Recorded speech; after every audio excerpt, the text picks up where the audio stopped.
Hello and welcome to another episode of Twin Cities Real Estate Rhetoric. My name is Tom Sommers and I'm joined by my co-host Toby Muma.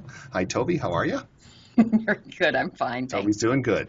We are both licensed real estate agents in the state of Minnesota, and our broker is Edina Realty. For those of you that have been tuning in on a regular basis, you get the drill, but for the new people who are joining us, just a quick little thing about us. We both work in the Twin Cities metro area, and the reason we do these podcasts is just to give you information about what's happening currently in our market.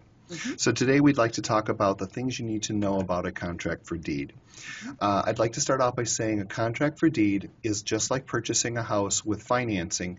The difference is you're asking the seller to finance the loan for you rather than going to a traditional bank to get the loan. But all the other paperwork with the purchase agreement, inspection, all of that remains the same. And all of the legal implications for the seller of disclosing things, that's all still intact. It's just the financing instrument is different. Exactly. So, Toby, do you want to talk a little bit about some of the things to be aware of? Well, yeah. So you know how we talk about the financing. You're going to the seller, and they're basically financing the home for you. Traditionally, the best type of seller to work with is one that has or owns the home free and clear, and there is no mortgage on the property. Doesn't mean that all of them are that way, but that I just find seems to be the easiest way. And safest. And safest, yes, exactly, and safest way to handle a contract for deed.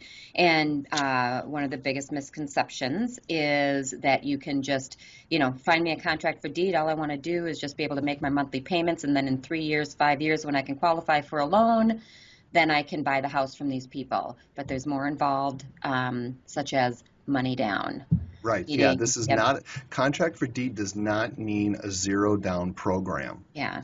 It's 20,000 down, 30,000 down, something that shows the seller that you're going to stay with it. You're not going to walk away after 2 or 3 years, that you're going to putting everything into this house to then purchase it from them. Yeah, because if you stop making payments, the seller can turn around and foreclose on you.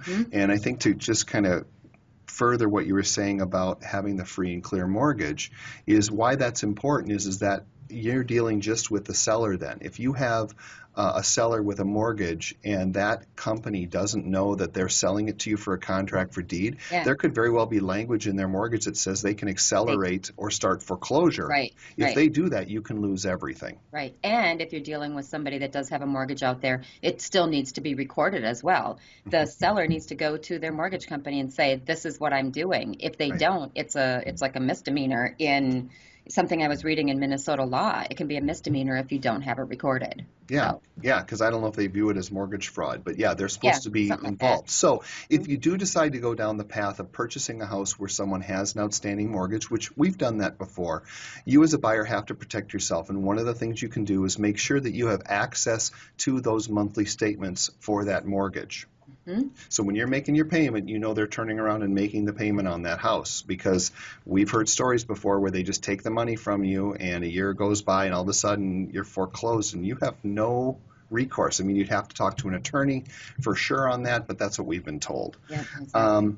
And then the other thing, too, I think in thinking about a contract for deed, it would be visiting a loan officer ahead of time and finding out where you stand from a credit standpoint. So you also have a plan in place so that in 2 years or whenever that balloon or the end payment comes due on the contract for deed, you'll be able to secure financing. Right. And that lender keeps in touch with you. I mean, it's a relationship that you have with somebody.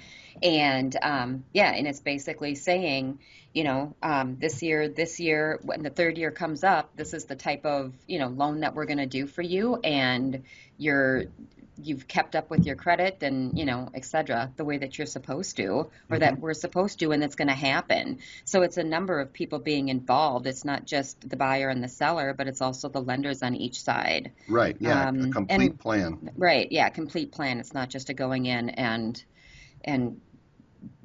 just put it together on a piece of paper where you can go to Office Max and grab a contract for deed and write it up. Right. There's a lot more involved to make sure that everybody's safe.